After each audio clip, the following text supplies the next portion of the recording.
morning sa atin mga ka-business naming minamahal. Yes, nandito na po kami sa bahay.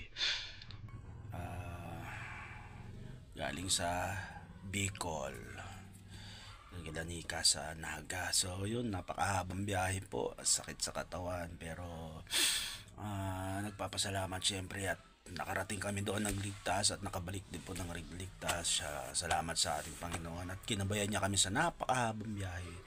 Nakakapagod, masaya, kakaibang experience at iba po yung ano na to, tawag to, adventure na naranasan namin. Kami nila Papa Dins, si Pornok, kasama pa namin si Botchok, si Bay at saka si Junjun. Grabe po, 12 hours ang amin tinakbo or mahigit pa papunta at yun din sa pabalik. Talaga napakalayo naman po talaga yung aming pero sarap sa pakiramdam kahit na sobrang sakit pa rin ang katawan ko ngayon. Pinilit kong bumangon siyempre maaga para masimulan yung araw na positibo po. Siyempre masimulan natin yung araw natin na positibo. Andito pa nga ako sa kwarto at tapos ko ding maligo. O tapos maligo tinagdan ko yung oras, mga mag-alas 9 na at kinising ko kasi Amaro dahil papasok siya at ihatid ko po siya kasi ngayong araw ang unang-una nilang examination, first grading po. Kaya sabi ko sa kanya, gising ka na anak at may exam kayo. So yun mga ka-business, yun meron nga vlog si Intoy ngayon, kanina ko lang pinanood din na unang vlog nila na nasa probinsya sila nila Nika at nakita naman po natin na masaya at excited din yung pamilya ni Intoy. Kaya Toy, enjoy nyo yung bakasyon nyo dyan lahat, every moment ng inyong pag-stay dyan sa Naga, sa Bicol.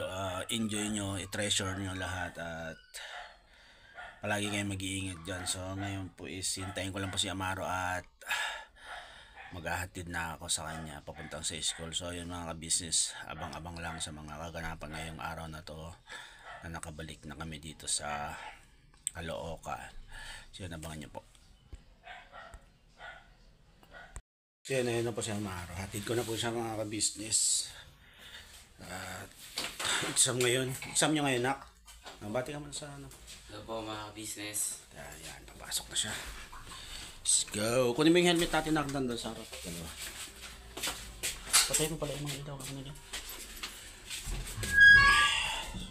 Na-miss ko din tong aking aking motor at dahil alam mo napakatagal na hindi nakasama Hindi siya kasama mga ka-business at hinihintay ko pa yung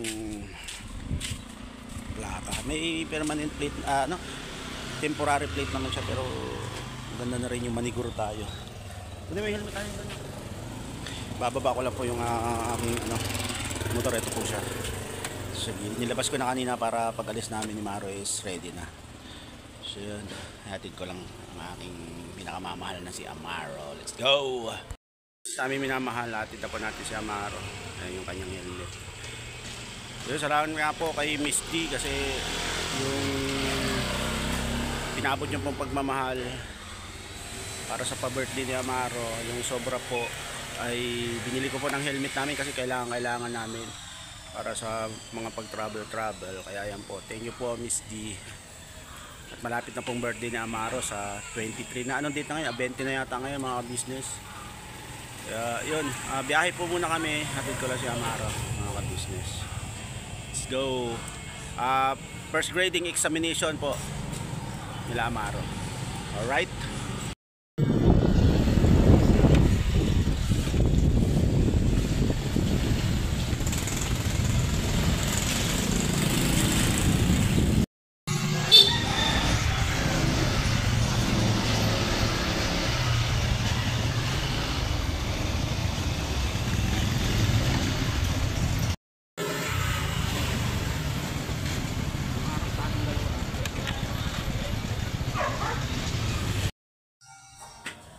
So yun mga ka-business, isang mapagpalang araw sa atin. Today is a special day of Amaro. So, andyan si Amaro. Yes, hello po mga business. So, happy birthday, nakaluto na ako ng Thank you inyong po. magiging handa. Yes. So yun mga business, samahan niyo ako sa pagluluto ko ng aking special pancit para sa birthday ni Maro. At syempre para sa pagsasalusaluhan natin ng buong business family. Alright? So, manood na kayo dyan mga business. Ganun pa rin naman sa una kong luluto na pansit. Special to, syempre may maraming sahog.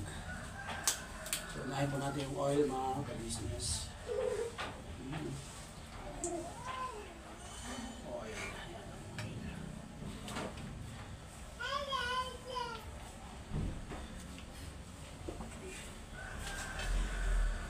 So, papainitan natin yung oil mga ka-business. Saglit lang, dyan lang kayo.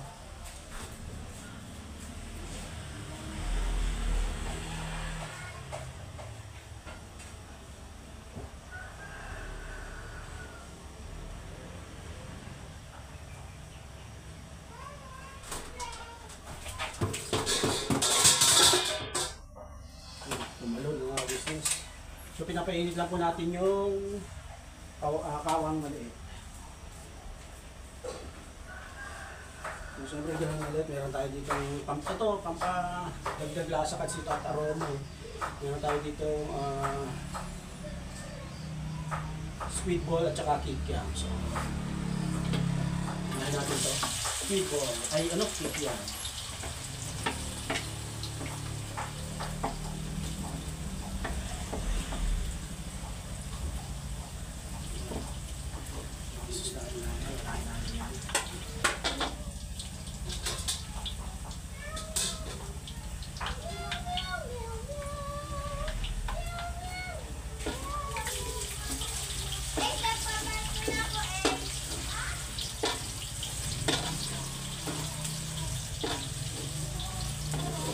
Bisa-bisa lang natin yung mga kabisnes.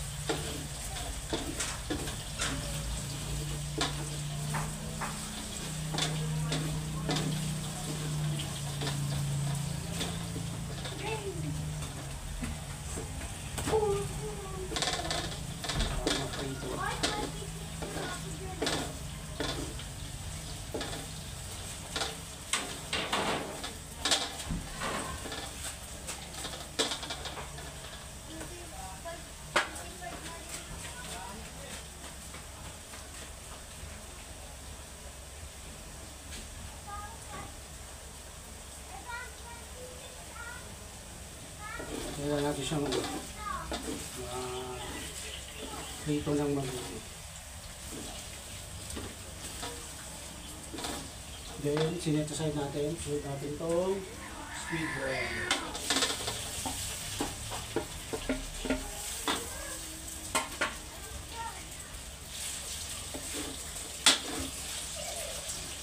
Mekos-mekos lang mga business. Simple lang.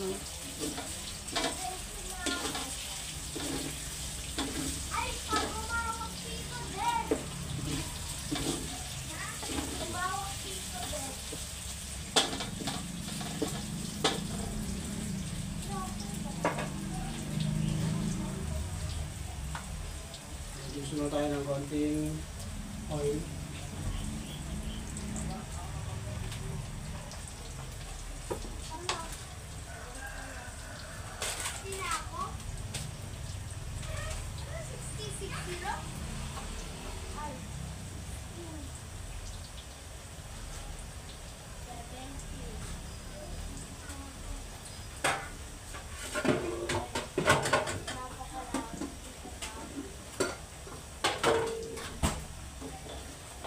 Mekos lang natin mga kabisnes.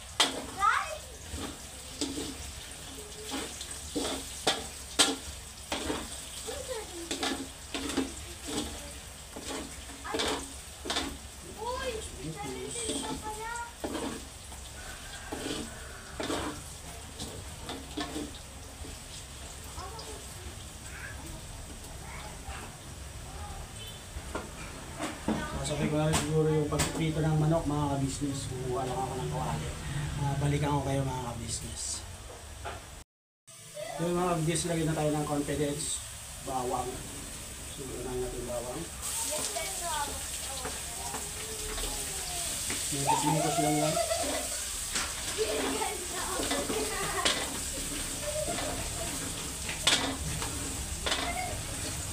Mintos lang natin yung wangba. Hindi tayo sila na ihalo.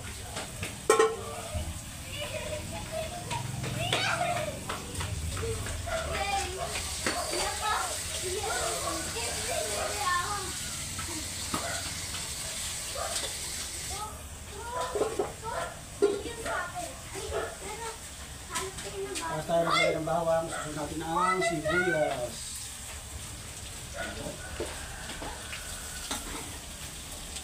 Yung naman sa kabila ay pipito tayo ng chicken.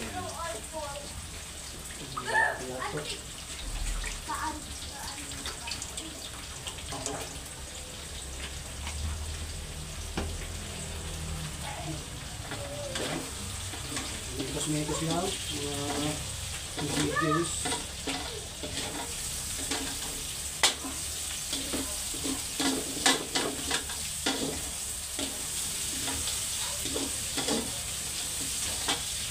Mitos lang tayo.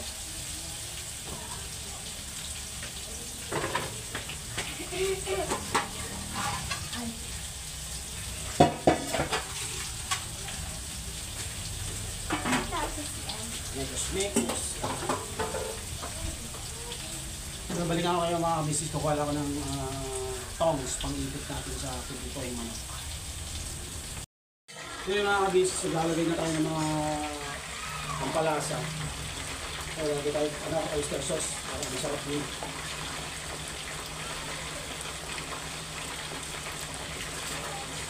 Sa pampalasa, oyster sauce mga kabisnes sa pansin. Alamig yan. Ay, ito. Ulit-sit. Ulit-sit sa akin mga kabisnes.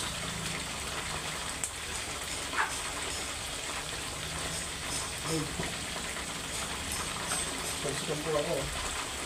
Ay. Gano'n ako ano doon, kando. Patulit akong damit. Patulit ako. Crunchy. Naging crunchy mga kabisnes.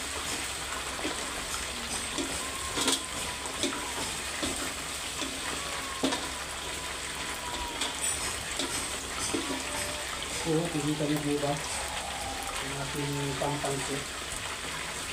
Kaya gagawin tayo ng minsa mix sa pampalasa.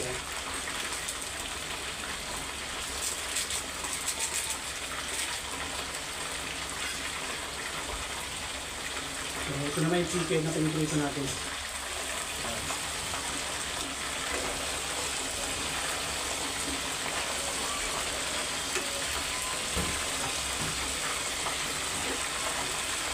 Thank you.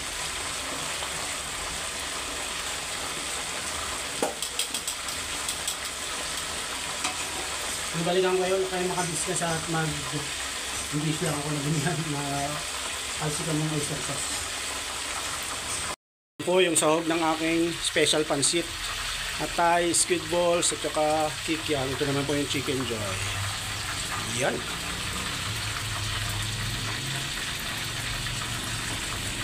Alright. Balikan ko po kayo. So yung mga ka-business, luto na yung pansit. O ayan na. Ang ating special pansit. So ang niluluto ko naman ay ang chicken joy. Tara tingnan natin sa labas. So yan po. Yun. Tapos dito, ihaw-ihaw. Yun. Ito si Kuya Noy. Ihaw-ihaw. Dito. Opo, sige po. Ano, ihaw-ihaw naman oh. Uy. Lempio. Pinakita ko lang yung niluluto. May si Bayang bubibiran yan. Yan. Alright. Madaldal. Yan, ito po yung chicken. Alright, balikan ko kayo mga ka-business.